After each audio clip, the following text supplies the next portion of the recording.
Thank you for joining us today, and thanks to the NCSA for once again leading us all on Data Privacy Day. We've been working with the NCSA for a number of years, and it's a vitally important work that we're all collectively doing to help keep our various constituents safe. This is also the day when the ITRC releases our annual data breach report.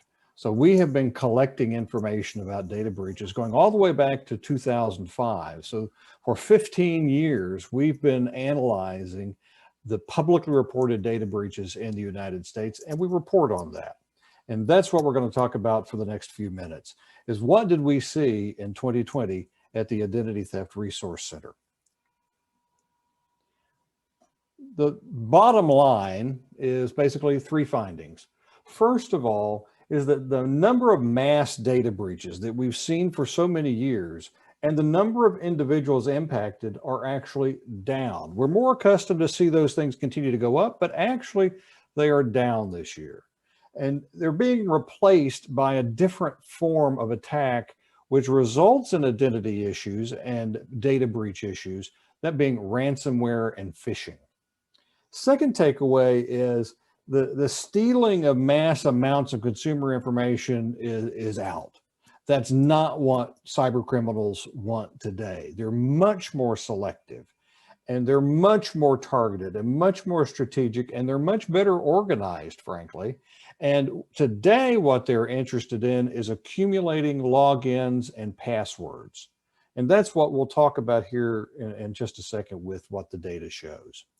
And finally, there is another phenomena going on at the same time that we're seeing data breaches down, identity fraud up, but we're also seeing fewer resources available to help the victims of any of these identity crimes and compromises. That's a separate discussion. We're not going to talk about that in this session, but it is a phenomenon that everyone needs to be aware of. So let's look at the actual data based on what we saw in 2020. So this is kind of a busy chart, so let me bottom line it for you. The number of data breaches in 2020 total is 1,108. That's a 19, almost 20% drop from the previous year, where we were at 1,362. We hit the high water mark in 2017 when we had a little over 1,600 data breaches. So we've been coming down since that time. But what we also see when we break these into their constituent parts, so that which is a true data breach, where data is stolen, it is extracted from where it lives, versus an exposure, which is where we see so many of these cloud databases and cloud environments where the information is exposed, but it's not extracted. It's never really breached. It's just available for misuse if you know where to find it. So you can see that we have been generally trending down in all of these categories over the last few years. Now let's look at the number of people that this impacts. Now the ITRC doesn't look at records, we look at people. So the number of people impacted has drifted down over time as well. So big decrease this year, 66% year over year from 2019 to 2020. If you go all the way back to the high water mark, which for purposes of people impacted is 2016, that's an 88% drop that we've seen in that same period of time. Now you'll see on this chart, it's a pretty big number. It's 2.5 billion individuals. Obviously, there's not 2.5 billion people in the United States. What this represents is a number of individuals are breached multiple times in the same year. They're caught up in multiple breaches, and they have multiple records as well. So you get to that 2.5 billion that way. Let's look at the root causes of these compromises that we're talking about, the true data breaches, as well as the exposures. And they really fall into three buckets. It is either caused by a cyber attack, which is the primary cause today. You can see by just the sheer number of events that are related to these causes. Human and system errors is second. And then the third bucket, and the least number of actual attacks of the 1,100 we had last year, physical attacks. They're rare, but they still do occur. So let's start picking these apart a little bit. So when we talk about cyber attacks, if you go back a number of years, it used to be that it was the physical attack was the primary source of some form of a data breach. Today, it is clearly cyber attacks. And not only is it cyber attacks, it's two particular kinds of cyber attacks. So you can see here that ransomware and phishing are the top causes of data breaches today. Now, there's an interesting point to make here, and that is those kinds of attacks do not rely on massive amounts of consumer data. They don't result in the theft of massive amounts of consumer data. It's highly targeted, both of them.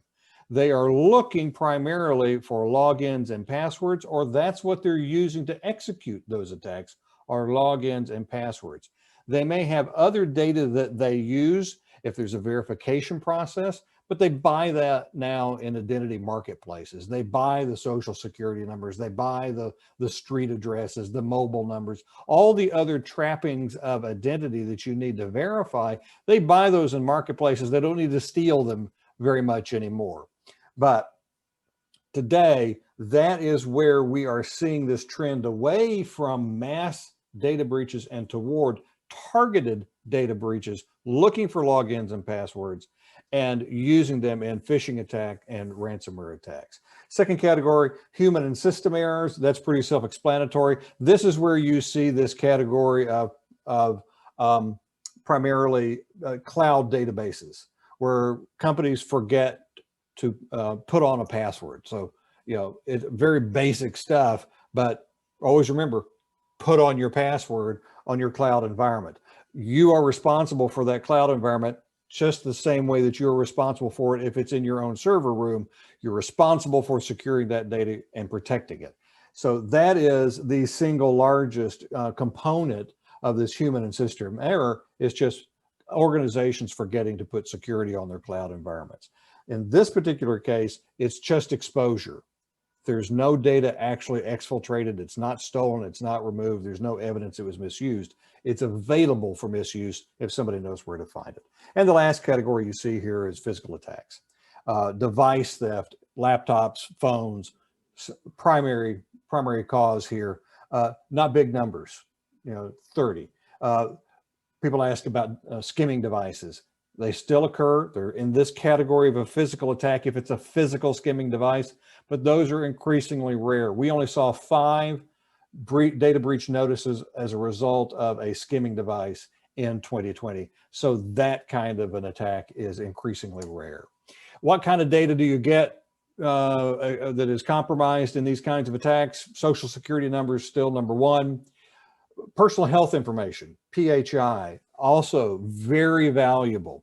Emails and passwords, we talked about this. Now, if we were to look at this chart a little bit differently, if we were to look at it over time, you would see that the number of emails and passwords breached would climb as the year went on. So you would have a trend line as data breaches overall are going down, but email and password going up. And if you look at the relative value of traditional data elements being sold in these underground marketplaces and the dark web, you would find that email and password is far more valuable than that social security number. A social security number can go for less than $20, but your Gmail email address and password commands as much as $155. If you can get your hands on an actual administrator's password for, say, an Outlook or an Exchange administrator, those go for hundreds of thousands of dollars. I want to make a special comment about supply chain attacks, and that is we saw a number of them last year, not a big number, but a number of them, but they have a disproportionate impact. And that's what you see here, where you have one organization breached, but it impacts multiple organizations because they're holding the data. And that's what is becoming increasingly popular with the attackers. They want to hit one organization and not hit multiple organizations because it's easier for them to monetize that.